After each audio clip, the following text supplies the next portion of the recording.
Ink Ribbon. After the second Resident Evil movie was a smash hit, it was only a matter of time before Resident Evil got a third entry in its film franchise. And of course, it did, in the form of Resident Evil Extinction. So just like the first two, because you continue to request it in the comments and because it gives me an excuse to rewatch all these movies, I compiled yet another list of facts about the Resident Evil films. So without further ado, from multiple rewrites to protecting frogs, here are 50 facts about Resident Evil Extinction. The working title for this film was Resident Evil Afterlife, which was later adopted for the fourth film. This film was going to be shot in the Outback in Australia, but was moved to Mexico, filmed primarily in Mexicali, Baja California, and pushed the production back by almost an entire year. While this movie was in production, there was internet rumor swirling about characters that would appear in the film, including Leon Kennedy, Chris Redfield, and Cindy Lennox. Chris was actually in the script at one point, but was cut out. Claire was originally going to Alaska to find him, but this was rewritten to simply be a safe haven, most likely because it served a much bigger purpose not just for Claire, but for the other characters as well. The main inspiration behind the whole desert vibe, as well as the convoy, was the film The Road Warrior. Lyndon Ashby, who plays Chase in this film, originally worked with Paul Anderson on Mortal Kombat, playing the role of Johnny Cage. The events of Extinction were originally going to take place 8 years after Apocalypse, but it was decided to make it take place 5 years after, which also aligned with the year the film was released. The costume designer for this film previously worked on another video game film adaptation. That movie was the Super Mario Bros. Movie. The area where the tanker flips was actually an animal conservation area for a specific type of frog, so they weren't allowed to actually flip the tanker truck over or set off any explosions while filming. The T-Virus was slightly redesigned for this film, having a mixture of blue and green, the virus and the antivirus respectively. This apparently was designed to give the user the benefits of the virus's abilities, but lessen the negative side effects. The character of Kmart only ever goes by her nickname in the movie. Early drafts of the script revealed that her real name was Elizabeth Jane Case. This is the first movie to feature zombified crows from the games. On set there were only 2 real crows, and the rest were all done with CG. Sienna Guillory was offered the role of Jill once more, and she was happy to reprise her role, but unfortunately she was unavailable at the time because she was filming Aragon, so Jill was written out of the script. Instead of just removing her role completely, they decided they still wanted a heroine from the games, so Jill's role was reworked and changed to Claire Redfield instead. This was Ashanti's first horror film. The specific types of machetes used by Alice in this film are called kukri, and are the national weapon of Nepal. The idea to use them came from Ron Baliki, Milla Jovovich's fight trainer. While filming in the desert, the heat was absolutely unbearable, sometimes being over 130 degrees Fahrenheit, or 54 degrees Celsius, and members of the cast and crew were constantly being treated for dehydration. While in the second movie, the depiction of Raccoon City was very obviously Toronto, this time around all maps and diagrams of Raccoon City seem to be based on Detroit. There's a deleted scene where LJ references the movie Brokeback Mountain. Yeah, I'm sure I'm okay. Now don't go getting all broke back on me now. This is actually an error since that movie didn't exist yet in this timeline. This film features another variation of the Red Queen, and though she is never called by name in the movie, she is called the White Queen.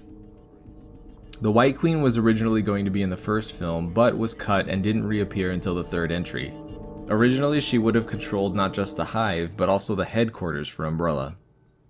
The scene depicting Tokyo has a sign that reads Zatoichi Square, with Zatoichi being a character in one of the longest running Japanese series, spanning over 26 films and spin-offs. While Paul Anderson wrote this script as well, he again did not direct this film as he did the first one. This time the film was directed by Russell Mulcahy, who had done a lot of movies already, most famously the Highlander films. The writers and producers were huge fans of Russell's previous work and took a meeting hoping to convince him to direct the third film. When he showed up, he presented a large book consisting of the entire movie drawn out in storyboards by hand to show them his vision, revealing he was very passionate about the first two films.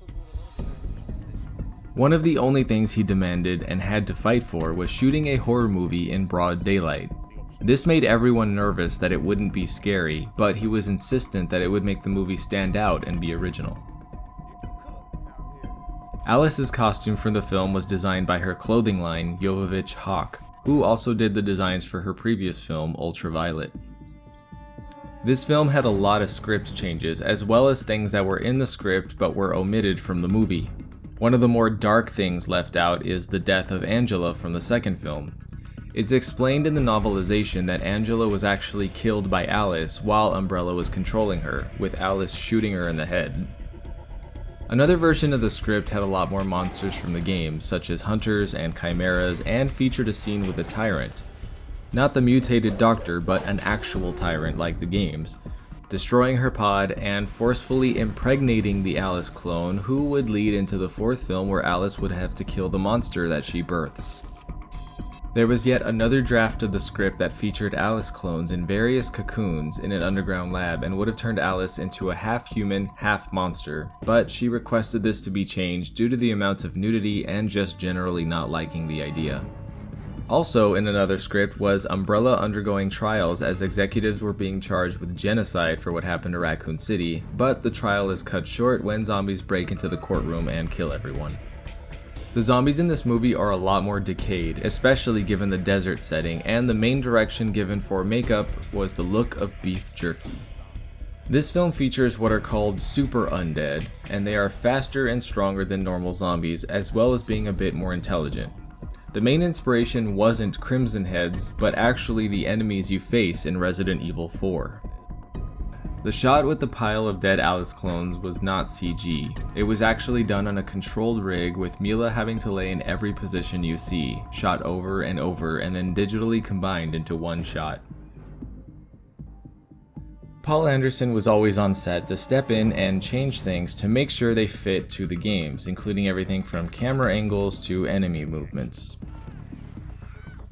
During the night shoots in the desert, the cast and crew had to be extremely careful for rattlesnakes since they came out in the cooler temperatures and were literally everywhere. When the pile of dead Alice clones is shown, there are a total of about 86 of them, and it appears that none of them got far enough to be killed by the laser trap. The scene with the crows was heavily inspired by the Alfred Hitchcock movie, The Birds. As with any movie, there are a few mistakes and continuity errors, but only a few in this one. At around the 34-minute mark when Alice is walking through the sand, you can briefly see the camera crew reflected in her goggles.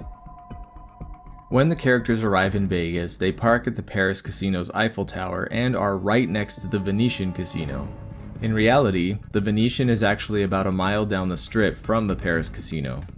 When the table is sliced by the giant blade, the table is on the ground in front of her, and then suddenly it's on the floor behind her. In the scene where Wesker is meeting with all the holograms, you can see that they all have glasses of water on the table, which they would not be able to drink, since they are holograms. The novelization features a large amount of story that takes place before the film and helps explain what happened to a lot of the characters and events, and led up to how the world was overtaken by the T-Virus. The group, consisting of Angela, Jill, Carlos, LJ, and Alice, all end up hiding in a motel in Idaho. While here, they learn of a large T-Virus outbreak in San Francisco and decide that they can use this to prove to the authorities that they were telling the truth. Jill volunteers to go get some food, but while she's out, she's followed by 3 men and then returns to the motel to warn the others. She uses herself as a distraction to stall them while the rest of the group escapes, and she is arrested and taken to Washington, D.C. to be interrogated. Shortly after this, outbreaks begin happening in all major cities and the world quickly falls. Later on, during a zombie attack, Alice is suddenly unable to control herself and drives off with Angela, heading to a lab under the control of Dr. Isaacs, and ends up killing Angela, which causes her to break free from the control and run to a computer terminal to deprogram herself and escape from his controls. Honestly, the novelization has a lot of great backstory that would have been really nice to explain in the movie, but I'm sure it was probably cut for time or something, and I highly recommend reading it for yourself if you're interested. Fittingly, the movie premiered in Las Vegas, and as a part of the promotional event had an army of models dressed up as Alice clones. While Vegas being overrun by sand seems extreme, there are actually teams of workers whose sole jobs are to keep the sand away from the city. In 5 years, without anyone to stop it, any desert city would easily end up buried like this. For all the shots with crows pecking at people's heads, they hid small pieces of food, usually liver, in the actor's hair. The shots of Las Vegas were all done with miniatures on an outdoor set to really get a realistic look, since none of the filmmakers were big fans of CG. The miniatures also even included some remote-controlled vehicles for the convoy, complete with pyrotechnics.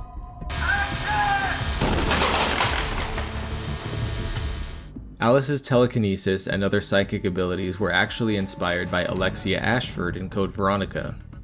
While in the game she doesn't really demonstrate these abilities too much, the S.D. Perry novels expand on them a lot, and the whole concept for Alice having them was to play with the character, not fully knowing what powers she had, while also struggling to control them. And that is it for this video. I hope you enjoyed it, and if you're interested in knowing more about the first 2 Resident Evil movies, I made videos on those as well, so check them out if you haven't. And if you want to see more Resident Evil and gaming content, please tell that like button that your name is Alice. I plan to do a video for every movie in the franchise, so keep an eye out for those in the future. But until then, drink some water, and have a great day. I'm Kai Morgan, and as always, thanks for watching Ink Ribbon. And a very special thank you to all of my Patreon supporters and YouTube members. Your extra support means the world to me and helps me keep making content for you guys.